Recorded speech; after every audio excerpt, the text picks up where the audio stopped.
Assalamualaikum warahmatullahi wabarakatuh. Innal hamdalillah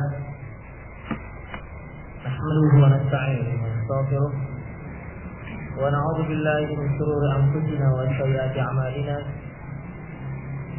Man yahdihillahu fa huwal muhtadi wa man yudlil falan tajida lahu waliyyan murshida. أشهد أن لا إله إلا الله وحده لا شريك له وأشهد أن محمدا عبده ورسوله الذي لا نبي بعده. وقال الله سبحانه وتعالى يا أيها الذين آمنوا اتقوا الله حق تقاته ولا تموتن إلا وأنتم مسلمون. يا أيها الذين آمنوا اتقوا الله وقولوا قولا سديدا يصلح لكم أعمالكم ويغفر لكم ذنوبكم ومن يطع الله ورسوله فقد فاز فوزا عظيما. يا أيها الناس اتقوا ربكم الذي خلقكم من نفس واحدة وخلق منها زوجها وبث منهما رجالا كثيرا ونساء واتقوا الله الذي تساءلون به والأرحام إن الله كان عليكم رقيبا.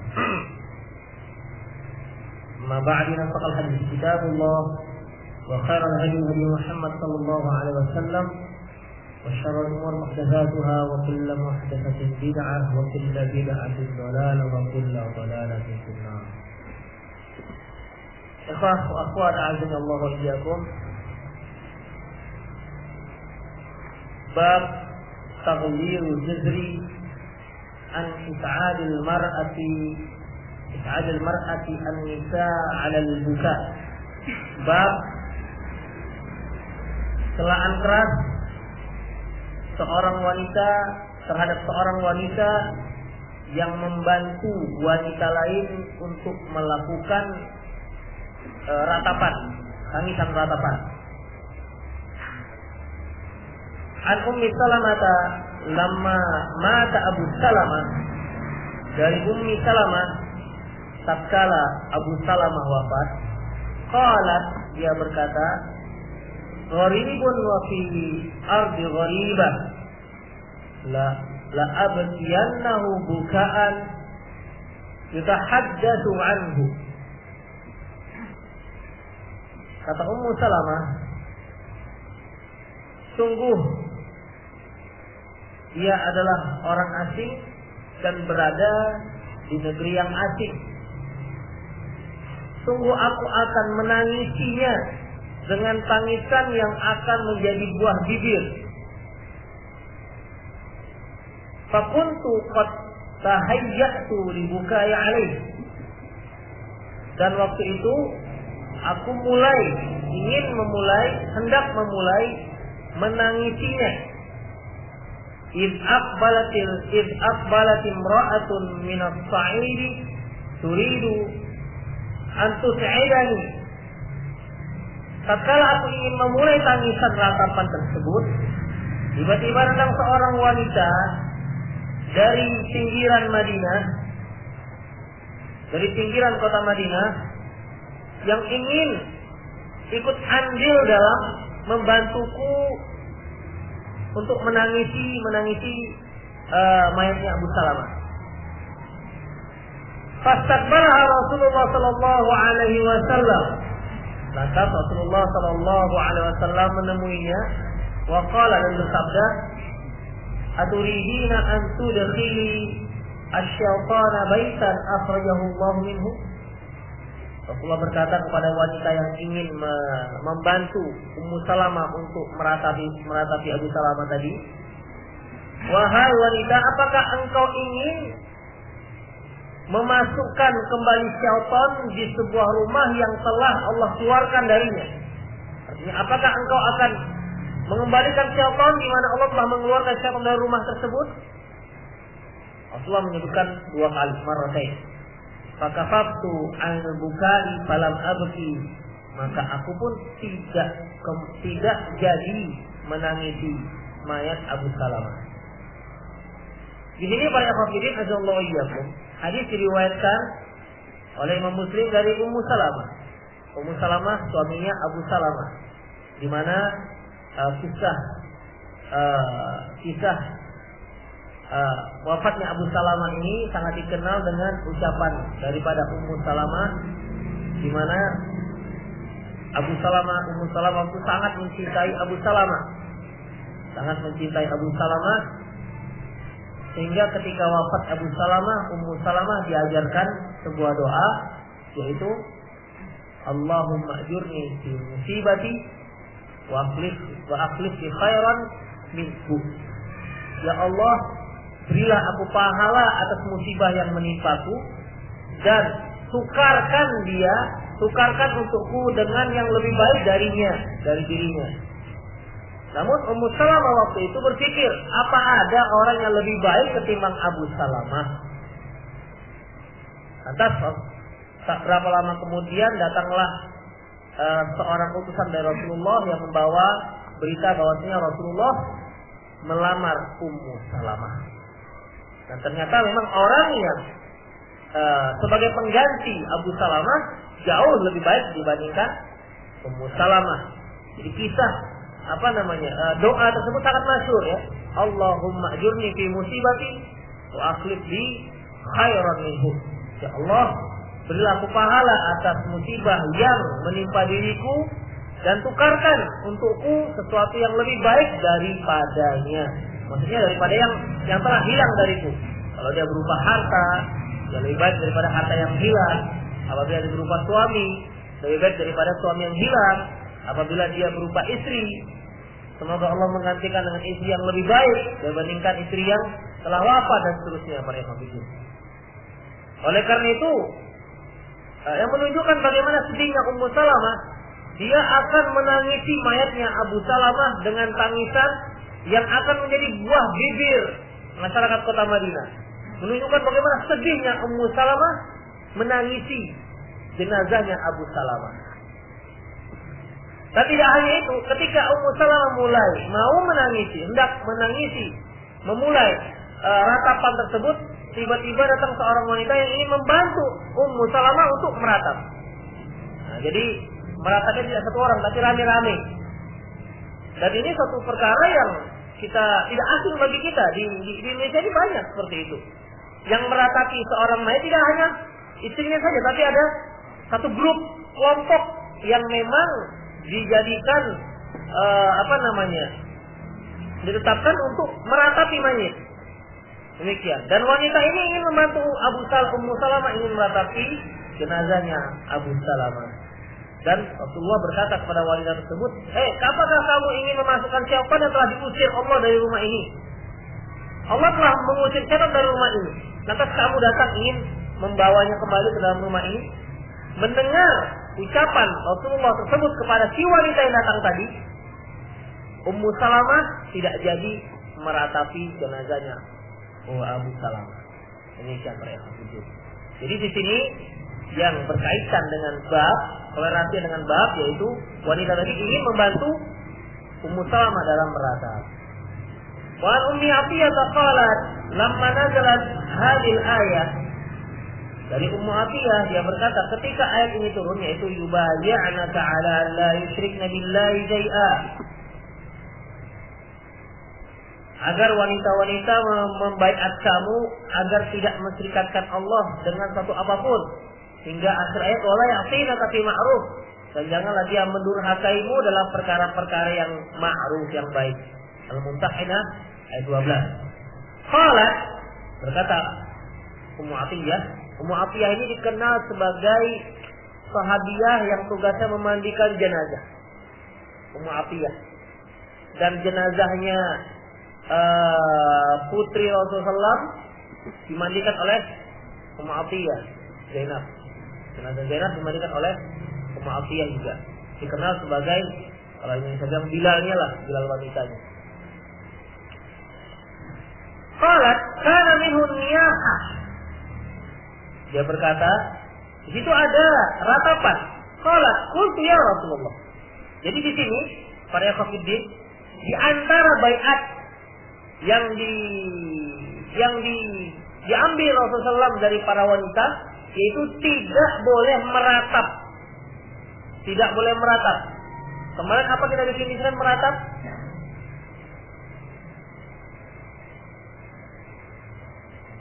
Meratap itu tidak hanya sekedar nangis ya. Kalau sekedar nangis, Rasulullah pun pernah menangis ketika putra beliau wafat. Namun di sini tidak hanya sekedar menangis, tapi mengeluarkan suara-suara, ya, teriakan-teriakan yang menunjukkan kesalan atas kematiannya si mayit. Dan di antara baiat yang diambil Rasulullah dari para wanita sahabiah waktu itu, jangan kalian meratapi mayit.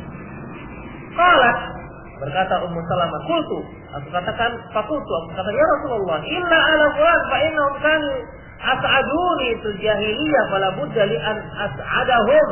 Rasulullah, kalaupun itu terlarang, coba dikecualikan untuk keluarga si fulan, karena mereka dahulu pernah membantuku untuk meratap pada waktu jahiliyah.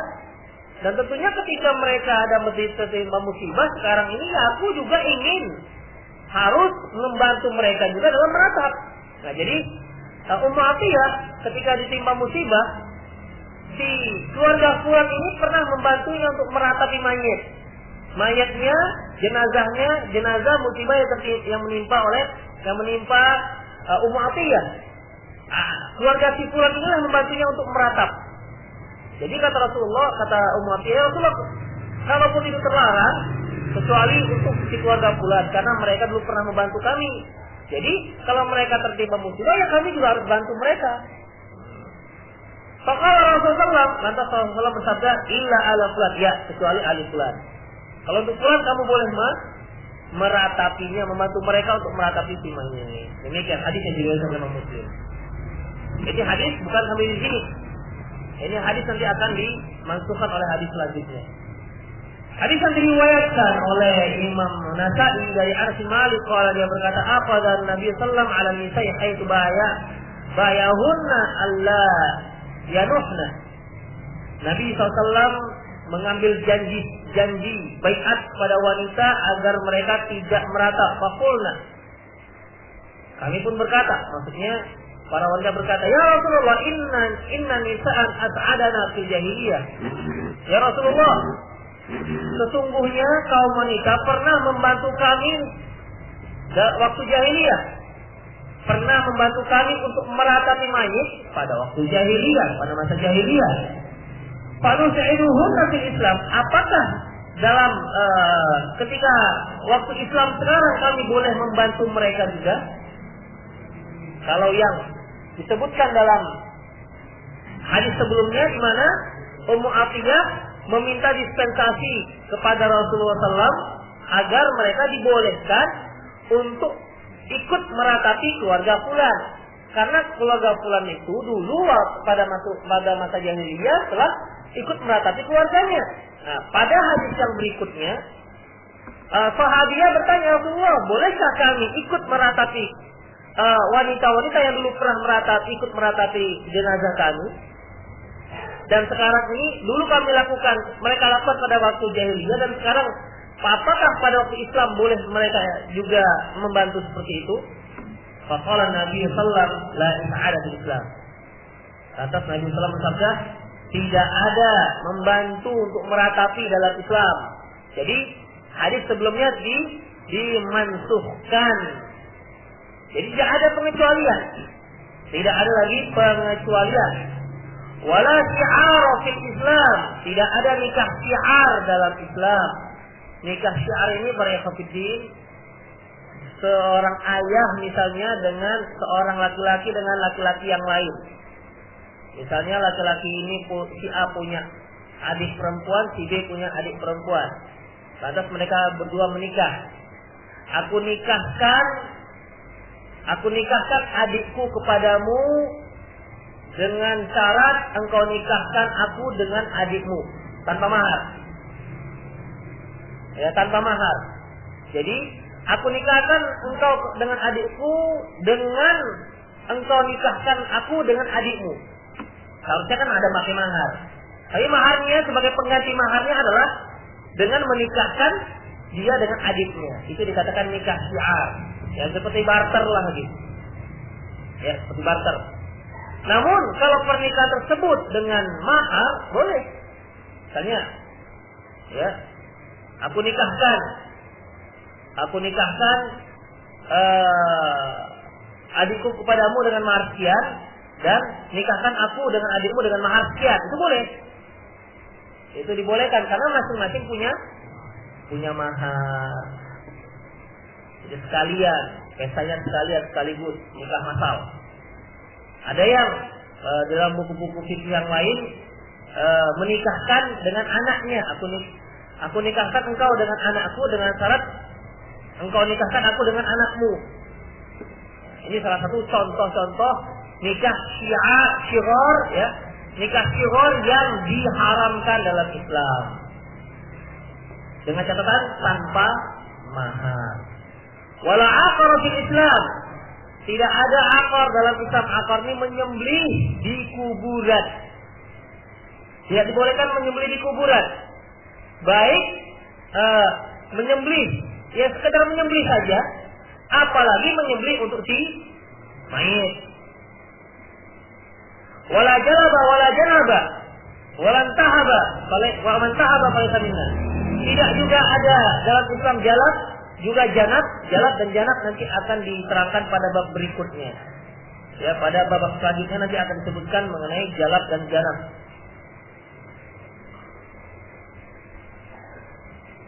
Dan juga barang siapa yang merampok, maka dia termasuk kelompok kami. Min fiqhil bab, di antara fikih bab adalah pertama, tahrimut ta'awun 'alal itsmi wal 'udwan.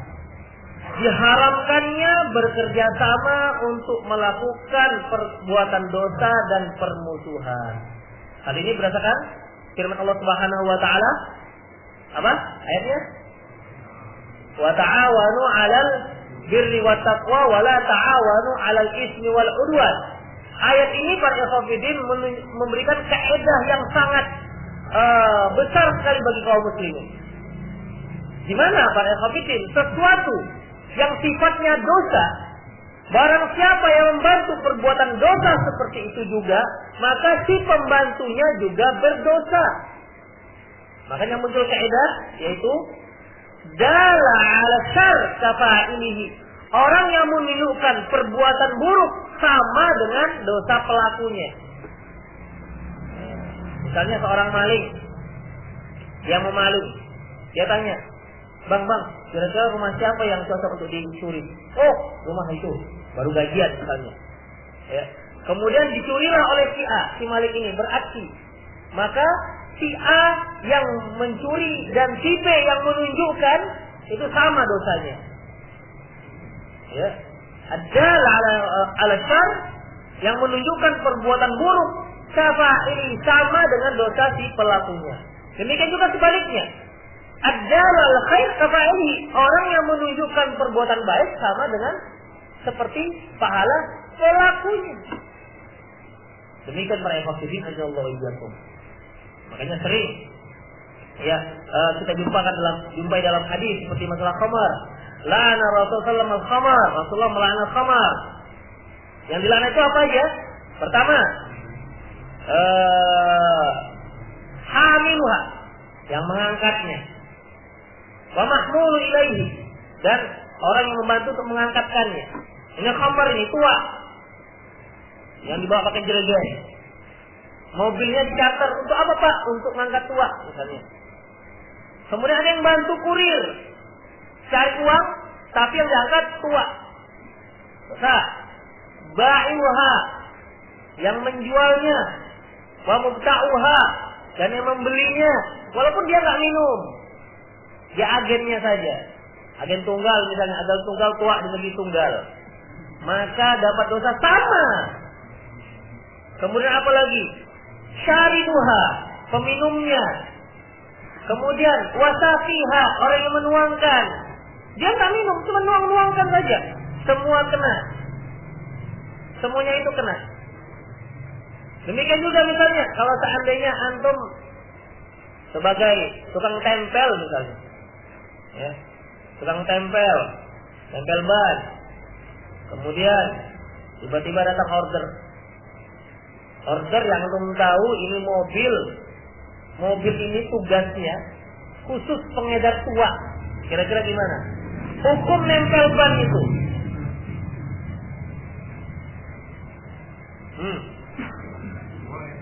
Hah? Antum tahu ini mobil ini jelas setiap hari lewat. Hai, memang kalau tua lewat itu kan baunya menyengat. Dekanya ini memang itu punya orang yang pengusaha air tua. Memang itu aja usahanya, ada yang lain. Mobil itu memang itu aja gunanya untuk mengedar, ngecer, seliter begini. Jaketnya. Datang dia bawa ban, memang ban itu ban mobil yang itu untuk pengedar tua. Antum bertugas sebagai penempel. Apa hukum menempel bannya?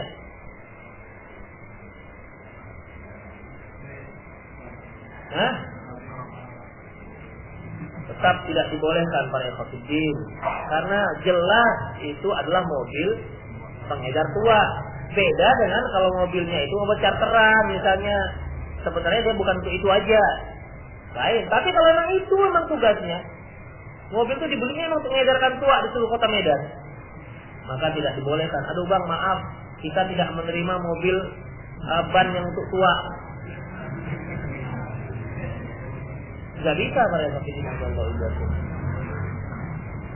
Atau misalnya ada satu tempat bordir. Antum tahu tempat bordir? Bukan jahit bordir, bukan. Tempat prostitusi. Nggak paham juga? Aduh, kampung kali lagi. Tempat pelacuran.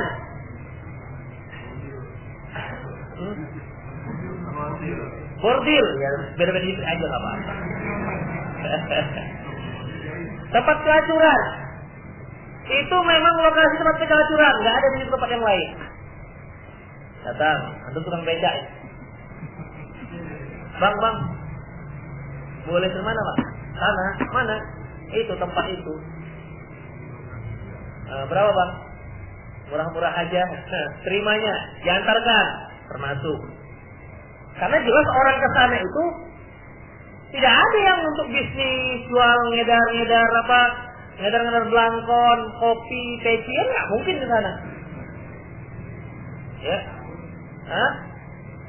artinya apa ya kafirin ajallahu iyakum. Kalau jelas dia ke sana itu untuk itu, antum sudah paham kali ini langganannya setiap malam minggu di sini dia lapaknya. Jangan diantar. Karena apa? Karena antum sudah tahu mengantarkan dia ke tempat perbuatan maksiat. Itulah dia. Ta'awanu 'alal birri wat taqwa wa la ta'awanu 'alal itsmi wal 'udwan. Seperti riba. La'anallahu riba. Allah melaknat riba. Di antara yang dilarang apanya? Katibuha wa syahiduha. Yang menulisnya dan yang menyaksikannya. Dia enggak makan uang riba, tapi dia sebagai juru tulisnya saja. Atau orang yang salesnya, Pak, ini kita punya pinjaman lunak, bahkan sakit lunaknya cair ini, ya, bisa gini. Salesnya lah begitu, dia nggak dapat, dia hanya dapat gaji dari perusahaan, termasuk pada yang maksudin Allah. Ya, makanya dalla ala khair, dalla ala syarr, kafa'ili, orang menunjukkan perbuatan buruk sama seperti orang melakukannya. Kan dia menunjukkan, Pak, kalau mau pinjam uang dengan pinjaman lunak dengan bunga sekian persen yang kecil, kemari Pak, begini. Dialah yang memberikan promosinya, termasuk pada posisi. Atau kalau dia dijaga oleh 2 orang polisi misalnya, yang tukang promosi ini dijaga 2 orang polisi, mungkin karena pejabat yang kan, termasuk. Makanya para pemimpin hati-hati dalam masalah ini. Kalaupun hal itu diragukan, minimal jatuh pada syubhat. Itu minimal. Maksimalnya haram, minimalnya syubhat. Faman ittaqani syubhati faqad istabra dinihi wa ardihi. Barang siapa yang menjauhkan diri dari perkara syubhat, berarti dia telah menyelamatkan kehormatannya dan agamanya. Pertanyaan. Seorang pelacur Datang pada antum penjual bakso, bang beli bakso, boleh nggak antum jualkan? Antum memberi dia bakso supaya dia kuat melayani orang, gimana? Boleh nggak? Hah? Itu babnya lain lagi para komisi. Atau bukan lambat tuh pelacurannya. Ya, jangan salah-salah. Kalau begitu Ustaz, boleh nggak kita jual nasi dengan pelacur? Boleh nggak kita jual bakso? Lain lagi ceritanya. Kalau jual bakso di tempat prostitusi, minimal syubhat para komisi.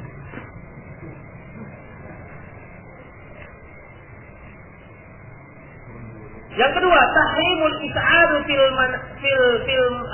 manahat. Diharamkan untuk membantu dalam perkara ratapan. Wa huwa an taqumal mar'atu fataqumu ma'aha nisa akhar yus'idunaha 'ala niyah, yaitu seorang wanita meratap, kemudian datang wanita-wanita yang lain yang ikut membantunya dalam meratap. Ini dia kerjasama dalam meratap. Fahadi min adatil jahiliyah allati abtalaha asy-syar'u wa harramaha wa saddada fi dzalik. Ini adalah perkara, ini merupakan salah satu tradisi orang jahiliyah yang telah dibatalkan oleh syariat dan telah diharamkan. Wala tazalu hadhihi as-sa'adat as-sayyi'ah 'inda katsir minan nisa. Hanya saja sampai sekarang perkara buruk seperti ini masih dilakukan oleh kebanyakan kaum wanita, banyak kaum wanita. Wa yurdina fi dzalika masalah jahiliyah, di mana mereka mengulang-ulang kembali aktivitas jahiliyah ini. Wa huwa kullu syai'in, kemudian mereka katakan kullu syai'in dinun hatta dumul 'ain. Segala sesuatu itu adalah agama, termasuk mengeluarkan air mata. Jadi maksudnya, ya, kalau kita menangis di main itu termasuk perkara agama, demikian. Padahal ini jelas dilarang oleh Rasulullah SAW.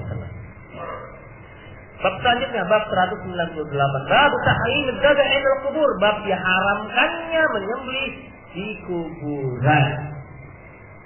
Hadis yang diriwayatkan oleh Imam Abi Daud dengan sanad yang sahih dari Anas bin Malik radhiyallahu anhu, qala, dia berkata, qala Rasulullah SAW, la aqara fil Islam, tidak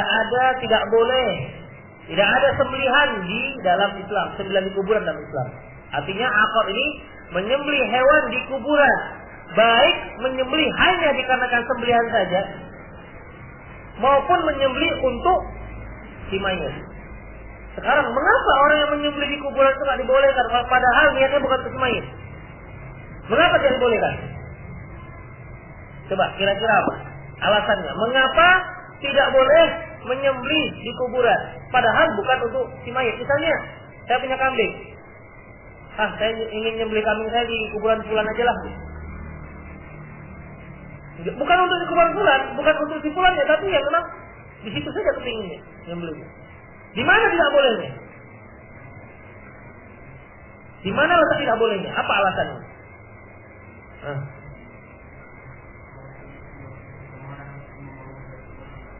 Oh, tak tentu. Orang jahil, dia orang jahil, tidak akan diikuti orang. Kecuali kalau kiai misalnya diikuti orang. Ini mutlak, untuk kiai, untuk ustadz, untuk mad'u, semua sama. Nah, apa alasannya kira-kira?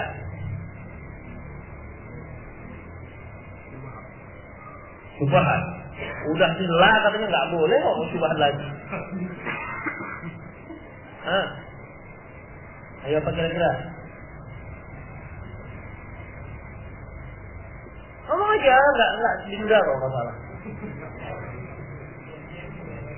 Gimana? Bukan di atas kuburan maksudnya. Di pekuburan, di sampingnya gitu. Hah?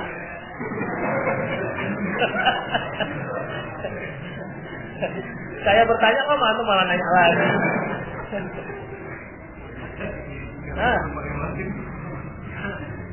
Para ikhwatiddin, mengapa tidak dibolehkan? Nah, sebenarnya kaitannya dengan apa nggak ada tempat lain.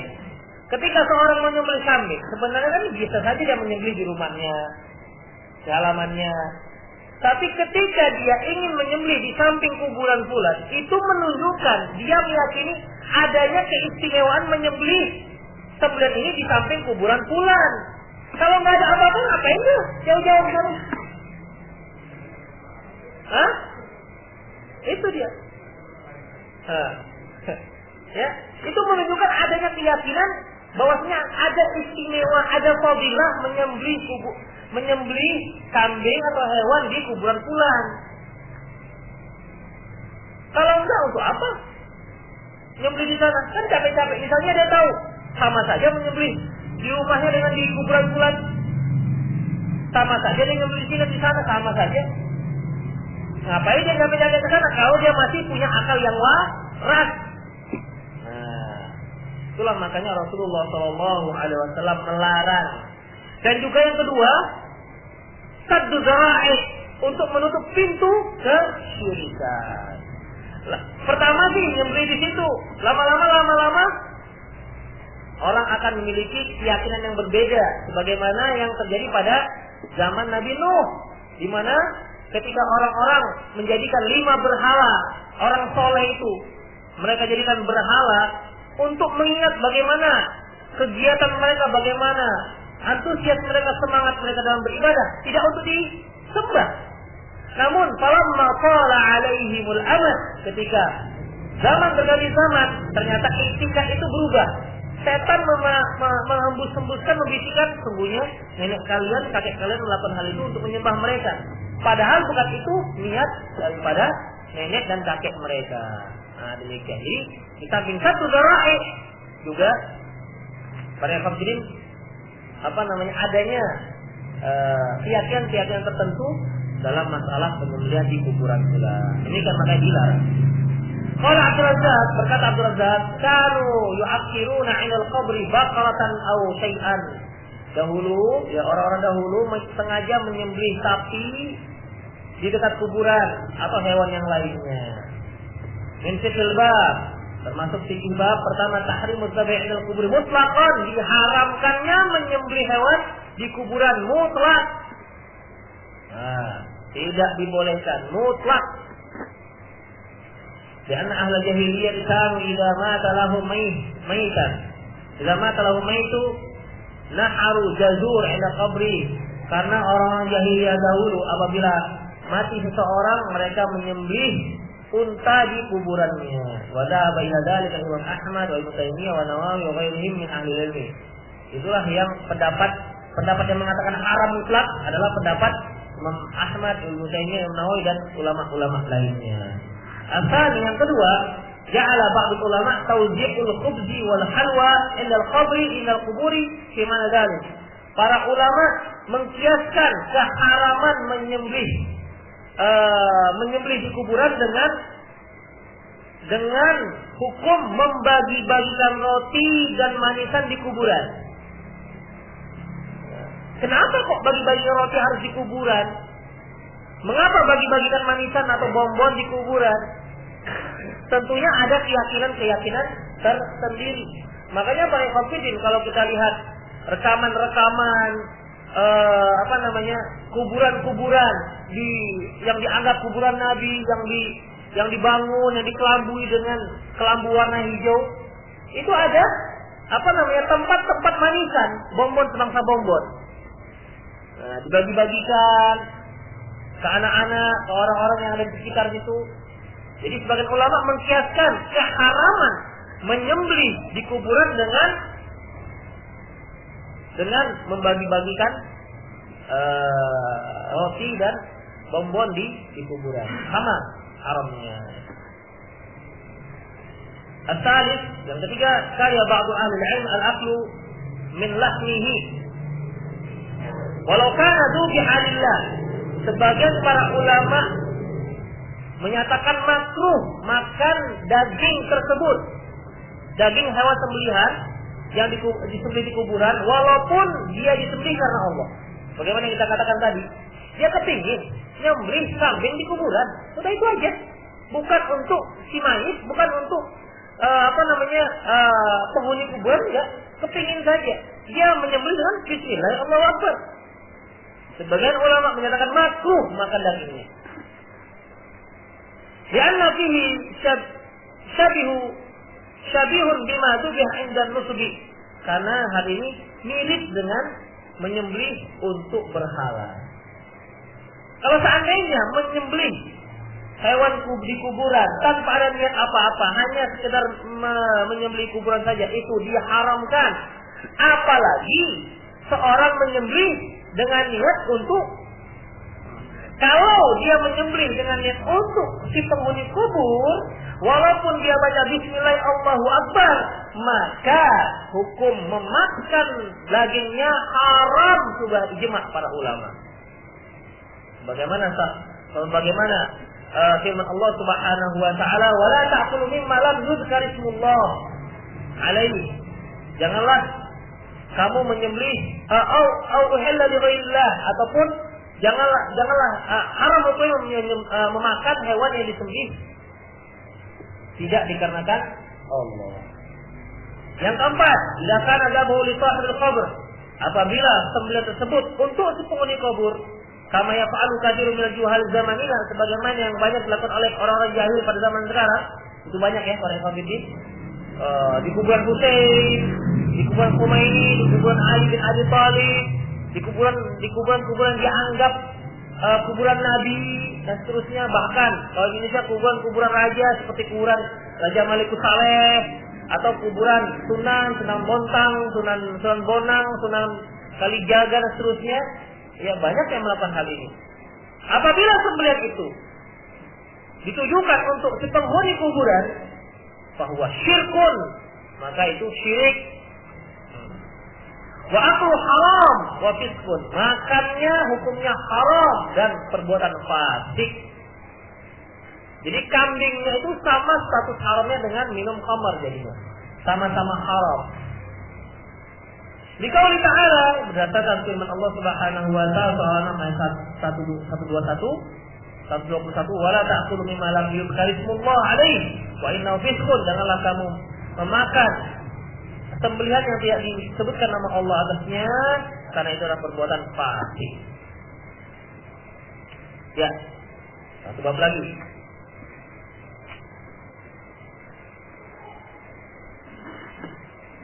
Bab ma yukra min as-salati 'ala al-munafiq ma'lumun nifaq.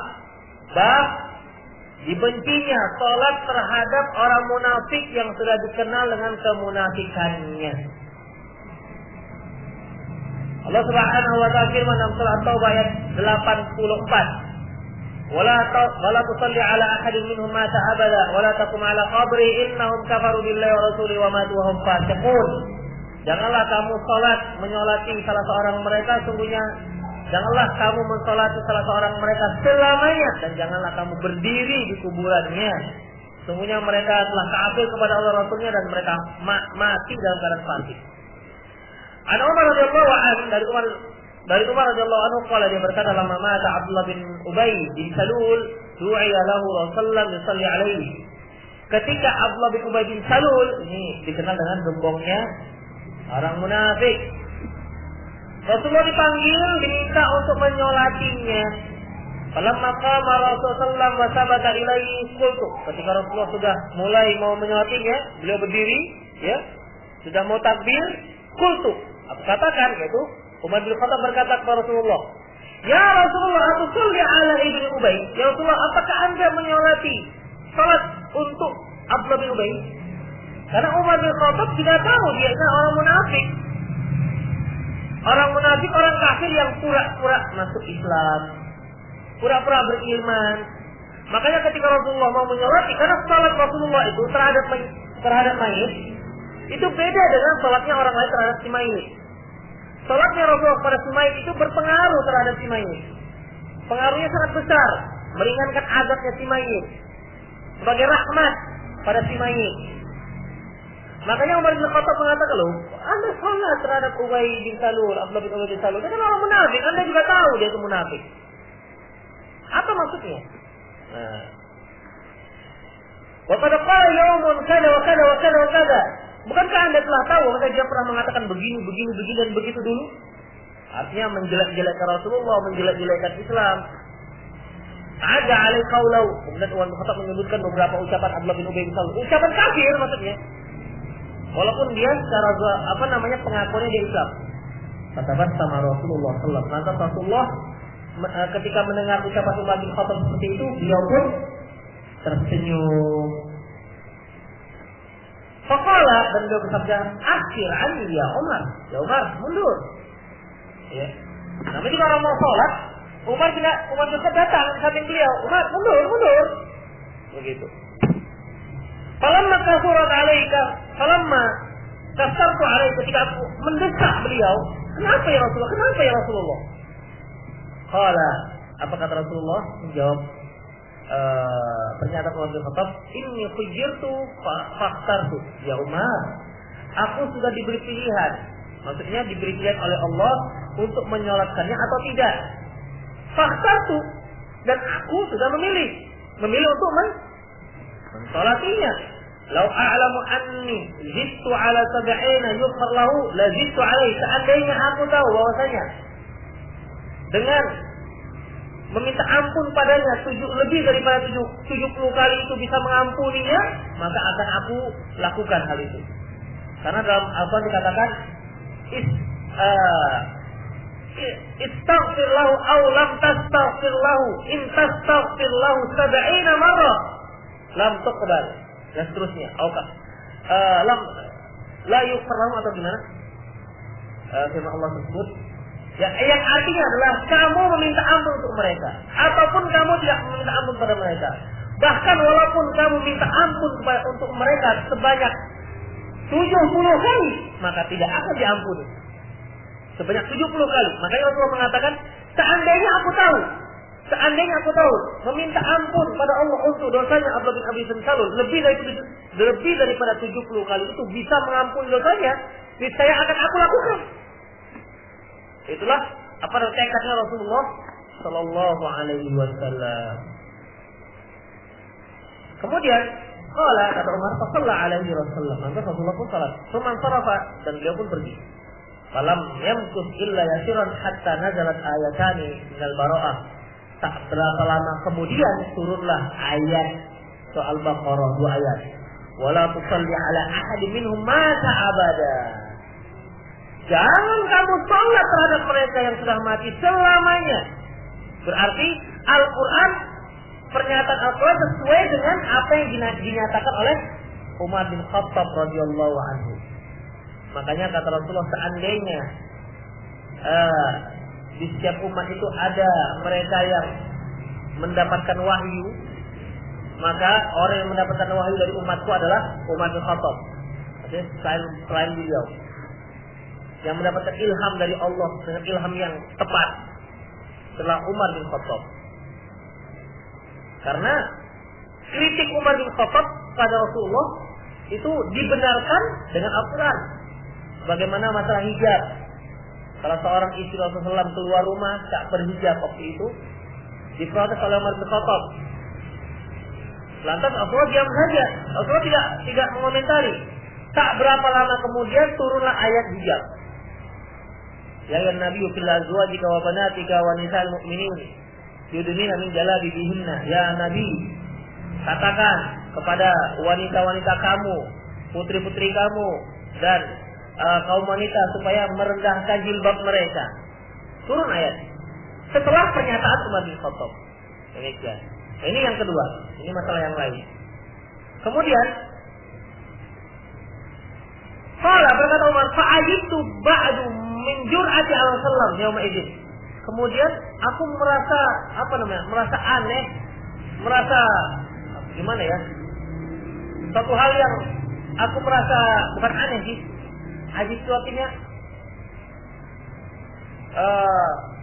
tertegun. Aku merasa tertegun. Bagaimana keberanianku waktu itu mengkritik Rasulullah Sallallahu Alaihi Wasallam. Ya, tertegun. Kok berani ya? Kok berani aku mengkritik Rasulullah?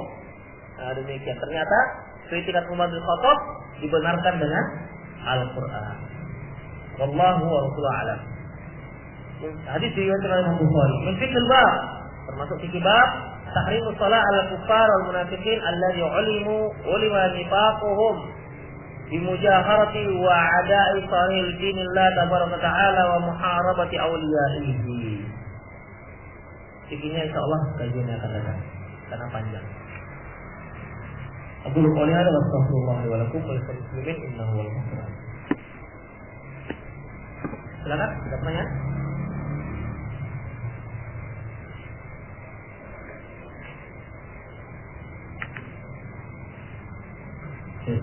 Ini coba saya agak nyaring sedikit, agak teredam suara.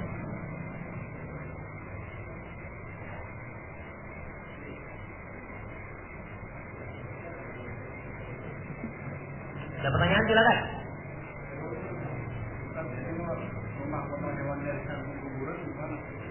Rumah potong hewannya samping kuburan bagaimana?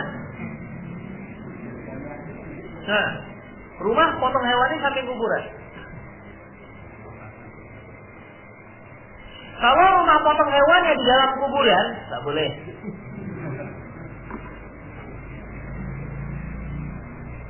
Sama kalau rumah antum dalam kuburan, antum sebagai juru kunci penjaga kuburan. Rumah antum dalam kuburan, nggak boleh nyembelih di situ. Karena rumah antum di kuburan. Tapi kalau di samping kuburan, ya nggak apa-apa.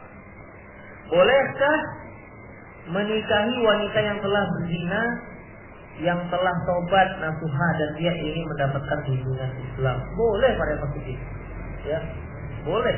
Jangan berzina. Sedang menikahi wanita musyrik aja yang sudah taubat boleh. Apalagi cuma zina. Misalnya ada seorang wanita, orang Chinese misalnya, orang Cina, kemudian dia taubat, bang, saya taubat masuk Islam, tapi habis itu abang nikahi saya ya, misalnya begitu. Boleh, silakan. Taubat dari kesyirikan saja boleh, apalagi dari zina, boleh, sah. Pernikahan itu sah, apalagi dia minta bimbingan, minta dibimbing dalam Islam. Dan di sini dikatakan tobat nasuha, tobat nasuha. Apa ya tadi? Antum kalau tanya langsung juga boleh. Bolehkah kita makan buat yang ada di tempat ibadah orang Nasrani? Bolehkah kita makan buat yang ada di tempat apa maksudnya? Buah. Oh. Bolehkah kita makan buah yang ada di tempat ibadah orang Nasrani? Ya kalau punya mereka mana boleh untuk makan. Sembahan misalnya, nggak usah orang Nasrani repot tuh. Yang lebih mudah saja misalnya orang-orang Cina, dia buat sembahan ke tekongnya ada jeruk sangkis. Kalau dulu pada COVID itu jeruk sangkis, buah pir, anggur. Sekarang nggak lagi. Iya. Ya makanya mungkin puasa mereka dulu lebih gemuk-gemuk dibandingkan sekarang. Ya kalau saya kecil-kecil itu buahnya, jeruknya bukan jeruk murah, jeruk sangkis. Sekarang pisangnya pisang raja, yang murah-murah. Kemudian nasi gak pincuan. Begitu sekarang. Nah, kalau memang itu boleh pada COVID ini, silakan. Silakan. Gak ada masalah. Karena daripada dia terbuang nanti, itu kan busuk kalau dibiarkan. Mereka gak mau makan. Jadi kalau antum lewat, apalagi dia ada skill jual sangkis. Jual sangkis buah pir, masih ada bungkusnya lagi, ambil aja. Hah? Dia gak ada masalah bagi mereka itu diambil. Gak ada masalah.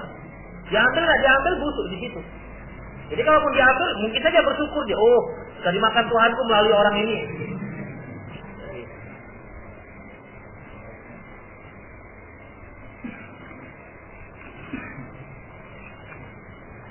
Ustaz, apa hukumnya kita makan pemberian orang yang tertimpa musibah meninggal dunia? Ya seharusnya antum yang beri makan kok, dia memberikan antum makan. Kok terbalik? Sebagaimana yang diriwayatkan oleh sebagaimana disebutkan dalam sebuah hadis di mana Rasulullah menyebutkan isna'u li ali Ja'far ta'aman, buatkan makanan untuk keluarga Ja'far karena mereka sedang mendapatkan musibah. Jadi kita yang buatkan makanan, bukan mereka. Yang timpa musibah siapa? Jadi sunnahnya itu kita yang membuatkan makanan, bukan kita yang untuk kita dibuatkan makanan. Kalau seandainya dikirimkan juga bagaimana?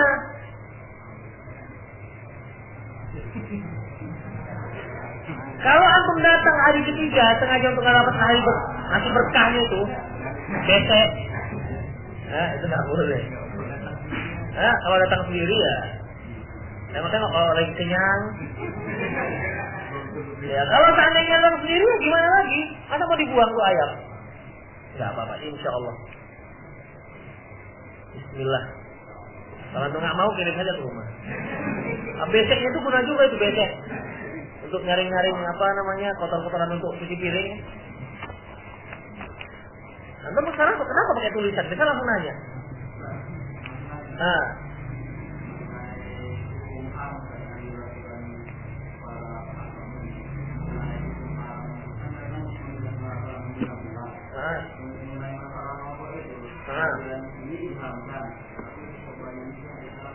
Gimana? Iya. Iya. Kalau untuk anak-anak nggak boleh. Nggak ada. Pada COVID-19, MUI itu, antum harus lihat posisi mereka. Mereka itu berada mengayomi sekian banyak pemahaman. Al-Wasliyah, Muhammadiyah, mereka dan lain-lainnya. Dan di dalamnya itu juga, itu banyak anggota-anggotanya nggak satu pemahaman. Dan juga pada COVID-19, MUI itu juga mendapat desakan-desakan dari pemerintah juga terkadang. Ya, dari pemerintah. Oleh karena terkadang juga dari pengusaha. Dari pengusaha. Makanya juga mereka mengeluarkan fatwa itu tanggung-tanggung dirinya. Karena mikirnya begini, kalau seandainya diharamkan secara mutlak, kemudian kaum muslimin enggak bisa merokok lagi. Sementara pajak rokok, pabrik rokok adalah menempati posisi yang terbesar, bukan yang paling besar ya, termasuk yang terbesar di Indonesia. Berarti nanti akan terjadi penutupan pabrik besar-besaran. Berarti akan terjadi pengangguran besar-besaran. Kesana dipikirkan. Kesana mikirkannya. Makanya mulailah pertimbangan ini. Mulailah ada berdiplomasi untuk anak-anak. Enggak, wanita hamil, enggak. Jarang wanita hamil nggak merokok. Jarang sekali wanita hamil merokok. Kemudian kalau bapak-bapak boleh. Karena memang yang banyak mengkonsumsi itu bapak-bapak dan remaja sudah besar. Demikian. Jadi nggak mengganggu tingkat penjualan rokok. Ya. Jadi para ekor ini salah. Jadi bagaimana? Kalau sudah haram ya haram saja mutlak. Cobalah kira-kira sebutkan salah satu benda yang hukumnya jelas haram, namun ada kotak-kotakan. Misalnya, khamar. Untuk anak-anak 17 tahun ke bawah haram, halal. Kalau untuk 17 sampai 20 haram. 20 ke atas baru haram. Nggak ada kan? Kalau haram ya haram. Sedikit banyak tak haram. Demikian ya. Alhamdulillah, PB Muhammadiyah Pusat telah mengeluarkan fatwa mutlak. Walaupun agak terlambat. Orang Salafi sudah 20 tahun yang lalu. Alhamdulillah itu ada respon bagus. Para COVID-19, ya, sebenarnya kalaupun MUI mengeluarkan itu haram, nggak akan semua yang mau berhenti. Alah MUI haram pula. Jadi begitu. Iya. Jadi selalu ditakut-takutkan. Kalaupun iya misalnya tutup tuh pabrik, biarkan saja tutup pabrik. Lantas mereka banyak yang nggak kerja, biarkan saja. Berapa banyak sekarang para petani-petani di desa itu akhirnya nggak bertani lagi. Ngapain mereka ikut kerja di pabrik rokok? Tinggal bapak-bapaknya yang masih meladang, anak-anaknya nggak mau meladang, enakan kerja pabrik rokok, gajinya besar. Coba kita di daerah-daerah Jawa Timur, daerah-daerah yang tempat penghasil rokok. Kalau seperti itu lama-lama Indonesia bisa kekurangan beras jadinya. Akhirnya apa namanya? Ekspor rokok. Bukan swasembada pangan, swasembada rokok. Nah, demikian. Dan anehnya yang termasuk negara yang paling banyak isap rokok di Indonesia pula. Kan aneh. Kalau masalah-masalah yang negatif lebih dulu, cepat Indonesia. Nah, jadi demikian, tidak ada pembagian klasifikasi seperti itu. Yang haram ya haram. Bagaimana yang dikeluarkan oleh PBB Muhammadiyah. Alhamdulillah. Karena salah satu organisasi yang terbesar ya, kalau dia berbicara kan lebih didengar. Walaupun terlambat ya alhamdulillah. Nah sekarang itu orang Muhammadiyah mulai susah. Usaha-usahanya kan banyak merokok. Iya benar. Usaha-usahanya banyak merokok.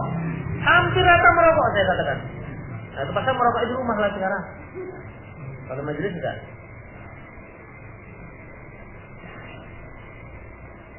Termasuk apa namanya? Kalau saya lihat termasuk gebrakan yang cukup berani. Ya.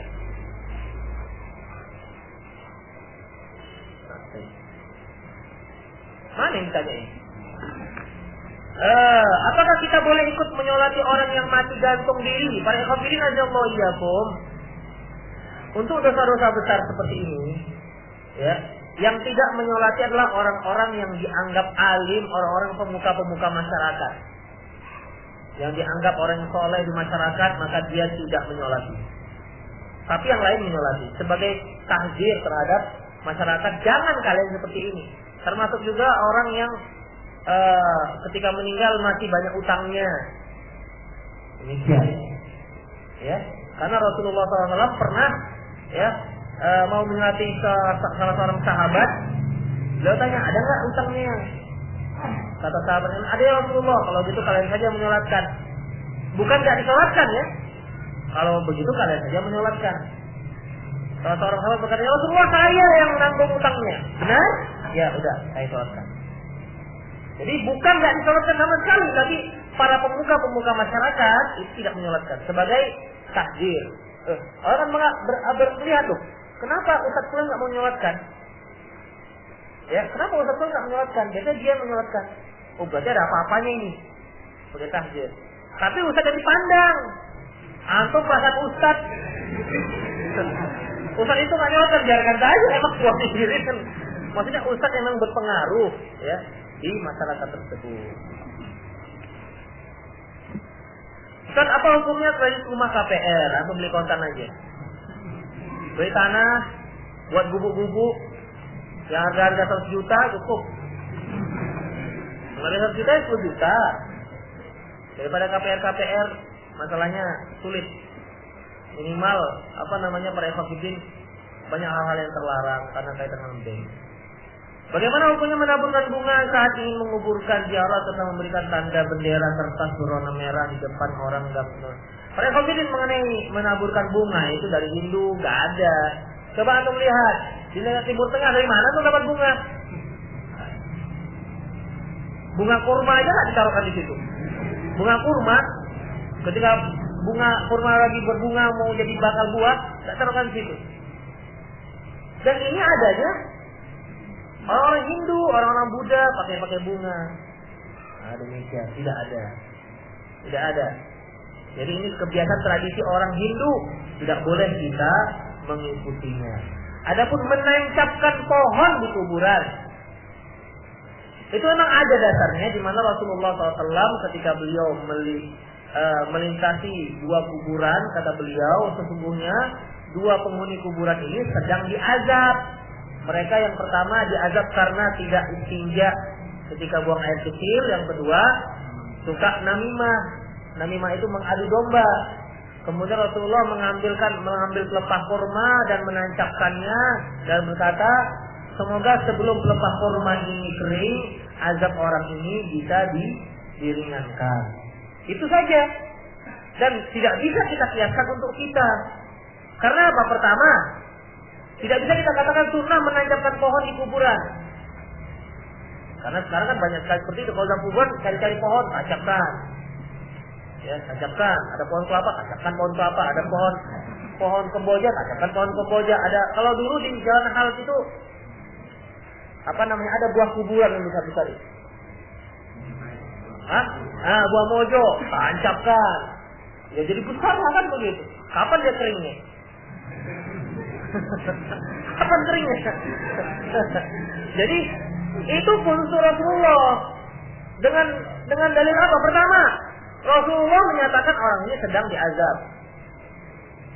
Apakah antum katakan ini keluarganya sedang diazab, saya tancapkan gitu? Dari mana antum tahu diazab atau enggak? Nah, yang kedua, azab itu berkaitan dengan hingga keringnya selepas kurma. Itu kaitannya dengan bukan sunnah menancapkannya, tapi adalah doa Rasulullah. Rasulullah mendoakan semoga Allah meringankan azab orang ini selama pelepah kurma ini masih basah. Itu dia doanya. Tapi doa Rasulullah tidak mutlak, dikaitkan dengan jangka waktu hingga pelepah kurma itu kering. Nah demikian. Antum doa seperti itu. Pertama, kalau antum misalnya melintas di kuburan, orang ini sedang diazab, berani bilang begitu? Kan nggak tahu diazab atau nggak diazabnya, kemudian ditancapkan. Ya Allah semoga diringankan azabnya selama pelepah kurma. Tidak boleh kita seperti itu. Kita kalau minta untuk azabnya diringankan, mutlak ya ringankan azabnya. Ya, ringankan azabnya. Dan doa yang dikaitkan seperti itu kalau untuk kita nggak dibolehkan. Ya Allah, ampunilah dosaku untuk 2 tahun ini aja. Nggak bisa seperti itu. Doa seperti itu sekarang. Ampunkan dosa ya Allah, mutlak. Kecil besar, ampunkan semua ya Allah. Jadi jangan sampai kita pun berdoa pada ya Allah ampunilah dosa orang tuaku minimal untuk 1 tahun ini ya. 1 tahun ini. Tahun depan kita doa lagi. Jangan bisa seperti itu para ikhwan. Ya. Nah demikian. Ya itu khusus Rasulullah SAW dari kisahnya itu. Gak bisa kita lakukan. Untuk kita nggak bisa karena kaitannya dengan masalah ilmu gaib. Kemudian bagaimana dengan tanda bendera kertas itu masalah budaya saja supaya orang mudah mencari. Bukan bagi sunnah nancapkan bendera kertas ya enggak seperti itu. Ya, misalnya ada pemilik kita mau datang atau teman kita, biasanya mereka punya tanda. Oh, ini tanda merah di sini tepatnya. Gak ada masalah kalau yang seperti itu. Tapi kalau yang bawa payung, mayungi manyet, kemudian nebar-nebarkan bunga di jalan, padahal bunga itu beli loh, nggak gratis itu. Kan mubazir.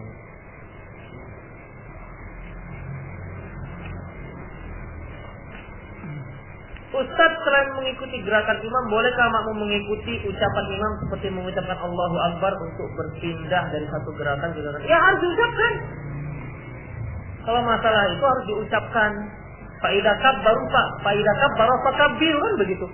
Apabila inna maju'ila al-imam yu'tamma bihi, imam itu diikutkan, dijadikan untuk diikuti. Faidah kabbaru fakabbiru, apabila mereka bertakbir kalian. Itu kan bertakbir ucapan Allahu Akbar. Wa idza qara'a fa'ansitu, apabila mereka membaca diamlah. Wa idza raka'a farka'u, apabila mereka ruku'-rukulah. Ya, harus diucapkan. Apakah membaca doa kita dan ta'awudz dibaca saat salat wajib saja? Enggak. Tidak. Umum dia dalam salat wajib maupun dalam salat sunnah. Karena permasalahannya berkaitan dengan firman Allah Subhanahu wa taala yang menyebutkan secara mutlak, yaitu fa idza qara'tal Qur'an fasta'idz billahi minasyaitonir rajim. Apabila kalian membaca Al-Qur'an maka ucapkan a'udzubillahi minasyaitonir rajim. Baik di dalam salat maupun di luar salat. Jadi a'udzubillahi minasyaitonir rajim, bismillahirrahmanirrahim diucapkan di setiap rakaat. Karena sebelum Al-Fatihah itu kan Al-Fatihah Quran. Rakaat pertama kita baca Al-Fatihah. A'udzubillahi bismillahirrahmanirrahim, Al-Fatihah kemudian surat. Kan setelah itu kan ruku, sujud dan seterusnya itu bacaan-bacaan zikir, bukan Al-Qur'an. Ketika kita pindah pada rakaat yang kedua, kan mulai membaca lagi, tetap membaca A'udzubillahi minasyaitonir rajim. Demikian di setiap rakaat dan di salat apapun. Iftitah enggak? Gerakan pertama saja. Bagaimana? Namanya iftitah. Iya, pokoknya di awal. Bagaimana cara untuk menasihati istri yang awam? Pertama, jangan antum cari istri yang awam, itu dulu. Ya kan, jadi PR-nya banyak sekali. Aturan PR-nya mudah jadi susah. Pertama, jangan cari istri yang awam. Jangan yang penting orangnya cantik, putih, udahlah, aman lah, walaupun nggak sholat, walaupun nggak pakai jilbab. Nanti kan Ustaz bisa kita permak. Ya emang ada juga yang seperti itu mengatakan, Ustaz kalau cantik itu nggak bisa kita ubah-ubah. Tapi kalau soleha, kita ajarkan nanti sholatnya, baca iqro'nya, bisa bagus. Jadi dia di samping dia cantik, putih, menarik, dia juga bisa baca iqro'. Dan sholat kita ajarkan. Dia kalau mau, itu masalahnya. Kalau mau dia pakai jilbab, kalau enggak. Itu yang pertama. Yang kedua, mungkin dikarenakan memang sudah dapat, sama-sama awam dulunya. Kemudian si suami sudah mulai mendapatkan kajian-kajian bagaimana cara berumah tangga yang baik, bagaimana hukum-hukum Islam. Maka caranya para ikhwatiddin tercantum dalam surat Nisa, Wa in khiftum nusyuzahunna fa'iduhunna, kalau seandainya kalian khawatir akan kedurhakaan mereka, fa'iduhunna, beri mereka nasihat.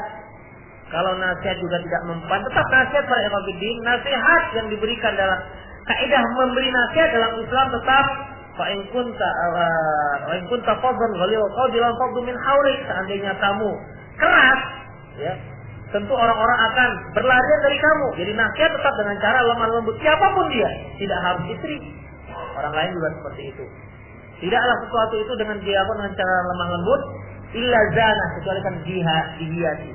Kemudian kalau enggak juga, fa'iduhunna wajuruhunna fil madaji, pisah tempat tidur. Kalau enggak juga, fadribuhun, boleh dipukul. Kalau enggak juga, nah, berarti dalam ayat selanjutnya, faba'atu hakaman min ahli wa hakaman min ahliha. Sudah enggak, dibaikot juga enggak, kemudian dipukul juga enggak mempan lah kita katakan. Kemudian ya diutus, masing-masing dibicarakan antar keluarga. Kalau harus dilepas, kalau enggak. Artinya mereka tahu bahwasanya kita melepas itu bukan dikarenakan kita jengkel dengan dia, bukan dikarenakan hawa nafsu, tapi dikarenakan masalah syar'i. Jadi ya, pada kondisi ini.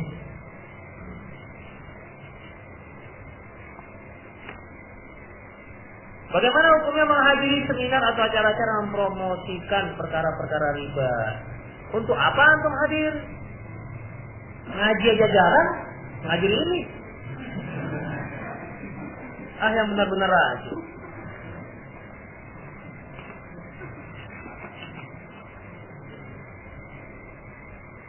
Apakah orang yang bunuh diri kekal dalam neraka? Tidak. Ya.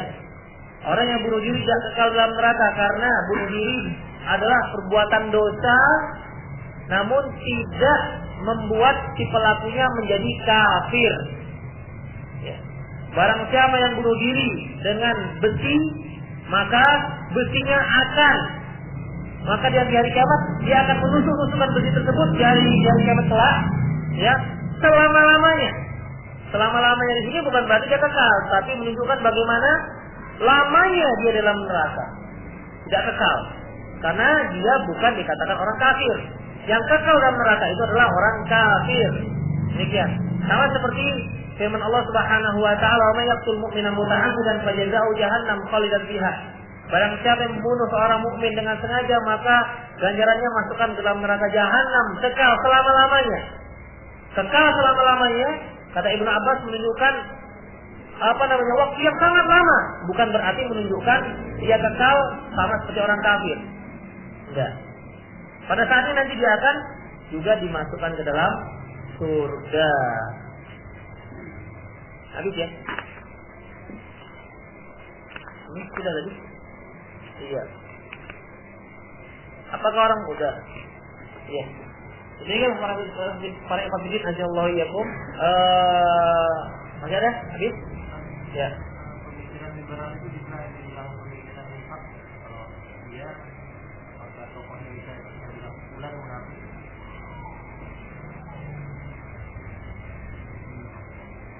Pemikiran liberal bukan infak.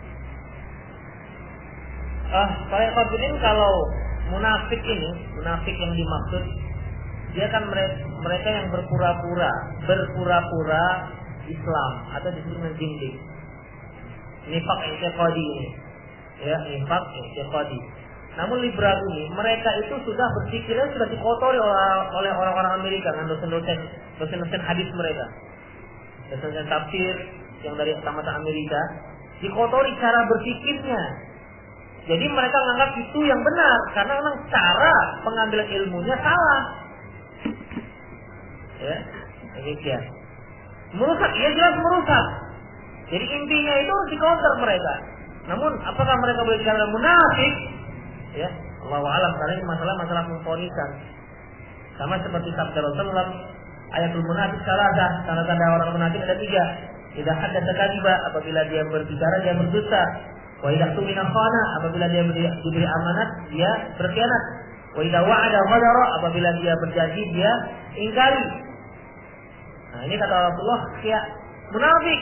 Namun apakah kita boleh ketika kita melihat ada ikhwan kita bohong, kamu munafik? Atau tiga-tiganya kita dapati. Orang ini kalau ngomong sering dusta. Kalau diberi amanah dia sering mengkhianat, suka ingkar janji. Lantas kita katakan, akhi, ini ada 3 tanda orang munafik dan ada pada antum. Antum munafik. Boleh begitu?